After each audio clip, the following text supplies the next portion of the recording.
ძალიან ძნელი არ გაგიხარდეს და ემოციებს არ აყვე. არ ვფიქრობდი, რომ რამე ცუდი შეიძლება მომხდარიყო. ხედავ, ყველგან სისხლია. გამარჯობა, მეგობრებო, როგორ ხართ? ეს მოვედი ძალიან, ჩვენთვის ძალიან სასიხარულო სიახლით ჩვენს ცხოვრებაში ორსულად ვარ. ეს არის ჩემი პირველი ორსულობა. დაუგეგმავი, გაუთვალისწინებელი, ასე შემდეგ. მინდა გაგიზიაროთ ჩემი სიხარული, მინდა რომ გამოვყვეთ ამ მოგზაურობაში. როგორ გაიგეთ, რომ ორსულად? ეხლა მოგყვებით ყველაფერს დაწყვეტ. იანვარში მქონდა ძალიან ძლიერი წელისტკივილი, აი ქვედა წელისტკივილი. ვერ ვიგებდი რატომ, ანუ ისე მტკიოდა წელი ერთ რაღაც პერიოდში, რომ საწოლიდან ვერ წამოვჯექი ერთხელ მახსოვს. ეს გაგრძელდა სადღაც ერთი კვირა ნახევარი და ვაბრალებდი ბალიშს და ჩემს მეუღლეს გავუბურღეთვინი, რომ აუ ეს რა არის? ეს რანაირი ბალიშია? ვთქები ისეთი წელისტკივილი მაქვს, რომ ვეღარ დავდივარ. სასწრაფოდ უნდა ვიყიდო ახალი. მეგონი რაღაც მომენტში წელისტკივილმა გადამიარა, აღარ მახსოვს. და მე დამეწყო აი გულმკერდის არეში ძალიან დიდი ტკივილი. ამას ვაბრალებდი უკვე ვარჯიშს. ალბათ მეთქი ძალიან თავს ძალა დავატანეთ ხო და მაგიტომ ტკივა ეს გულმკერდის არეც თქო. ну, კარგი, ამანაც რაღაც მომენტში გადამიარა. მონაყარი მქონდა, აი აქ აკნეს საოცარი ნიკაპის დაბლა, ნიკაპთან, აი მართლა საოცარი. არ და აკნე არ მქონია არასდროს საერთოდ. ვფიქრობ ხა, რაში შეიძლება იყოს საქმე, რა ხდება? ვერანაირად ვერ დავუკავშირე ეს სიმპტომები ერთმანეთს და შესაბამისად ორსულობას ხო საერთოდ ვერ დავუკავშირე. მით უმეტეს არ ვიცოდი ორსულობას რა სიმპტომები ახასიათებს გარდა იმისა, რომ ციკლი გადაგიქცა და გიგვიანდა. ისე მოხდა, რომ დამავიწყდა ციკლი მქონდა, არ მქონდა იანვარში, მაინც შევამოწმებ, ანუ ისე და ისე ციკლის გამო შევამოწმებ თქო, აბა ვარ თუ არა ორსულობა. ну, წავედი ვიყიდეთ ტესტი, ჩემი ქმარი მეუბნებოდა, რა თქინდა ტესტი რა მატრაკვეც ახარო. მეთქი უნდა ნახო, მაინტერესებს, მინდა რომ დავმშვიდდე, ჩემი საკუთარი სიმშვიდისთვის მინდა რომ გავიყიდო ტესტი და ნახო რა ხდება, რომ ვიცოდე რას ველოდო, რა ხდება ჩემს თავს.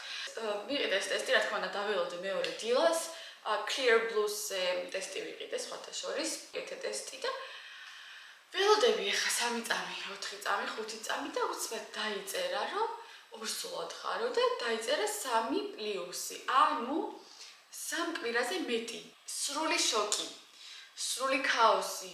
გაოცებული ვუყურებდი და დადებითი პასუხი რომ მოვიდა და მე 3 პლუსი დავინახე. აი, არიქა, დღე-დღეზე ვაჩე. მაგრამ გადავწყვიტე ეს ტესტი. გვერდზე გადამედო და წავსულიყავი სავარჯიშოდ. რომ მოვედი სახლში, აღეთ ვარა კარები ჩემი ქმარი აგერძის სავარძელზე და არც ვაციე, არც ვაცხელე, აი ესე ყველაზე არარომანტიულად დაჯახე ორსულად ვარ ძვირფასო. ძალიან გაიხარდა და რო გაიხარდა მეც ძალიან გამიხარდა და იმის მე ძალიან გახარებულები ვართ მოკლედ. მე წავედი სამსახურში, ხო აღარ მახსოვს მარტო მე წავედი სამსახურში თუ ჩემი მეუღლე ჩემი აღარ მახსოვს მოკლედ. ну, მე წავედი სამსახურში და ხურში რა თქმა უნდა მუშაობის გარდა ყველაფერი გავაკეთე. ყველაფერი მოვძებნედის მოძებნაც შეიძლება ინტერნეტში გავიგე რომ ჭირდება სისხლის ანალიზი პირველ რიგში. ეს ანალიზის სასაღებად არ ვიცი საქართველოში როგორ არის, მაგრამ მის რეალში გჭირდება ის ოჯახის ექიმის მიმართვა. ეს ამბავი გავიგე მე ხუთშაბათს. 13 თებერვალი იყო. და ხუთშაბათსვე ავიღე რიგი ოჯახის ექიმთან თუ არ ვწდები, რომელიც მომიწია მხოლოდ სამშაბათს. ანუ გამოდის ისე რომ მთელი კვირა ვარ გაუგებრობაში, ანუ მართლა ორსულად თუ არა. ну, მაინც ყოველ შემთხვევაში საღამოს ვიყიდე 2 წელი ტესტი და კიდე გავიკეთე ტესტები პარასკევისთვის და შაბათისთვის და ყველა მომივიდა დადებითი, მაგრამ ხა ტესტი შეიძლება რომ ცდებოდეს მიუხედავად იმისა, რომ 3 ტესტი რო გავიკეთე და ყველაფერი დადებითი იყო, ну, დიდი შანსია რომ მართლა ორსულად. დავნიშნე ეს რიგი, მოვიდა სამშაბათი. ხეს ექიმი მეკითხება, ну, რა ხდება, რა გჭირდება, მეუბნები მჭირდება ორსულობის, რაღაცა ორსულობის ჰორმონების ტესტი ქვია, ბეტას ეძახიან, აქ მანდ არ ვიცი რა ქვია. მეუბნები რომ ბეტა მჭირდება და ანუ ზოგადი სისხლის ანალიზიც მჭირდებოდა, მინდოდა რომ ამეღო, იმიტომ რომ დიდი ხანი არ გამიკეთებ. ავიღე რიგი ულტრასაუნდზე, რომელიც კიდე მომიწია 2 კვირაში. იმ პოლიკლინიკაში, სადაც მე ვარ დაზღვეული, ქვია კლალიტი და კლალიტში არის საოცარი რიგები, აი მართლა საოცარი რიგები. 2 კვირა, ანუ დამაწყდა ნერვები, დამეგლიჩა ნერვები, რასაც ქვია. თან ეჭებში ვიყავი. მართლა ორსწორად თუ მეჩვენებე თუ რა ხდება. ამასობაში დღეს ანალიზზე პასუხი მოვიდა და რა თქმა უნდა იყო ისიც დადებითი, როგორც იქნა მოვიდა ჩვენი პოლიკლინიკაში და ულტრასაუნდზე წასვლის რიგი და წავედით ერთად. დილის 8 საათზე გავეშურეთ ექიმისკენ, ძალიან ბედნიერები და გახარებულები. ჩვენი ექიმი პაციენტებს იღებს სხვა ქალაქში, რომელსაც ქვია კირიატ ონო. ჩვენი სახლიდან დაახლოებით 1 საათის გზაზეა. სამწუხაროდ დროს სწორად ვერ გავთვალეთ და ექიმთან ვიზიტზე ცოტა დავაგვიანეთ, მაგრამ რა თქმა უნდა მიგვიღეს.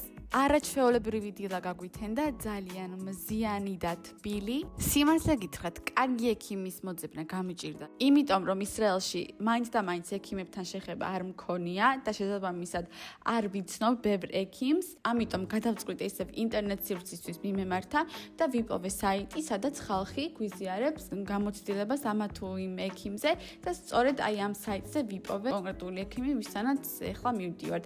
მაგ საიტს რა თქმა უნდა გაგიზიარებთ ვიდეოს აღწერილობაში. აქ უკვე მოუთმენლად ველოდებოდით ექიმთან შეხვედრას. სამწუხაროდ შიგნით ექიმი არ გადაგვაღებინა. სამწუხაროდ იქნებათ რომ გამოვედით ვიდეოები ვერ გადავიღეთ და ეხლა ვეგეტყვით რატომ. როგორც კი ულტრასაუნდზე ექიმა დაიწყო ჩემი გასინჯვა, გავიგე სიტყვები. აქ ვხედავ 2 წელს. ტყუპებს ველოდებით ხალხო, ტყუპებს. სავარაუდოდ ვარ მხოლოდ 6 ან 7 კვირის, იმიტომ რომ დონაყოფი არის ძალიან პატარა. შოკი, მე მგონი, რო თქვა რომ 2-ს ვხედავო. გავშლით, ხმა ვეღარ ამოვიდა. ძალიან ბედნიერი ვარ, მეც და ჩემი ქმარიც დაიხა ყველა საერთოდ. ძალიან გვიხარია, მაგრამ იმის ფონზე რომ ძალიან პატარა ბეიბი, 6 კვირის არის შანსი მუცლის მოშლის. შეიძლება რომ მხოლოდ 1 ბეიბი დარჩეს, ან საერთოდ არც ერთი. უბრალოდ იმის მერე რაც გამოვედი, მაგის გარდა ვერაფერზე ვერ ვარ ვფიქრობ. მიხარია თან მსილფრო ძალიან არ გამიხარდეს და ძალიან ემოციებს არ აუყვე იმის ფონზე რომ ანუ შეიძლება რაღაცა ცუდი მოხდეს, მაგრამ არ მინდა თან რომ აი ამ ცუდ რაღაცაზე ვიფიქრო. აი მსილფრო ძალიან პოზიტიურად ვიფიქრო. რაც შეეხება ტყუპებს, ტყუპები არიან არაიდენტური ტყუპები, იმიტომ რომ არიან ცალ-ცალკე საქს, ესე ვითხრა, არ ვიცი რა დავარქვა. ისრაელში და მე მგონი ზოგადად საქართველოშიც ეს ითვლება უკვე სარისკო ორსულობა. ის რო გითხრა რომ ტყუპებს ველოდებითო, საერთოდ ყველაფერი დამავიწყდა. არა და ძალიან ბევრი რაღაცის კითხვა მინდოდა, ხა ცოტა დებილური კითხვები ვისურვებთ, მაგრამ თან არ არის დებილური, ხა გავიგე ლაკჯელს არის ლაკე ფრჩხილებს არ იკეთებენ, თმაზე რაღაცა საღებავი, ვარჯიში არ შეიძლება, ის არ შეიძლება. ყველაფერი დამავიწყდა, მოკლედ. მაგრამ კი გავარკვიე, რომ ფრჩხილებსაც იკეთებენ და თვალსაც იღებავენ და გუშინ შევიღებეთ მათ ძალიან მშვენივრად. ოღონ არაქიმიკატებიან საღებავით. ვარჯიშითაც ვარჯიშობ, დავდივარ პილატესზე, პილატეს რეფორმერიზე. ასეთ ვარჯიშებს ვაკეთებ, რასაც ან თუ ვგრძნობ რომ რაღაცა იწელზე ძალიან ისე მტკივა. გამარტივებულ ვარიანტს ვაკეთებ ამ ვარჯიშისა. აღარ მახსოვს გავჩერდი. ხო, და ერთადერთი ეგარ მომეწონა ამ ექიმში, რომ შეეძლო რომ ეთქვა რომ იცი რა, ანუ რამე კითხვა გააქვს და ეს რო შემეკითხებოდა, ალბათ გამახსენდებოდა რა კითხვებიც მქონდა. დამინიშნა 2 წამალი მხოლოდ. ხა ვიგანჩვენებთ, ეს არის ალტმანის მულტივიტამინი ორსულებისთვის. დღეში 1 საუზმის შემდეგ, მეორე ომეგა, ესეც ალტმანის არის. ახლა კი ყველაზე საინტერესო შემოვინახე ბოლოსთვის. გაჩვენოთ ტყუპების ფოტო. აი. ოლამ. ერთადერთი, რასაც ვოცნებობ, არის რომ ორივე შენარჩუნდეს და ორივე იყოს ჯამრთელი. იმედი მაქვს, რომ ასეთი კარგი ინფორმაციით დაგიბრუნდებით 2 კვირაში ალბათ. მანამდეც ჭკუიდან გადავალ. ეს მართლა მიკროფონი რომ გონია და თელი 40 წუთი რო ესე მიჭირავს. დავდებ გვერდზე. დაგიბრუნდებით, ძალიან დიდი იმედი მაქვს. კარგი ინფორმაციებით. მე და ტოპიკოები. კარგად.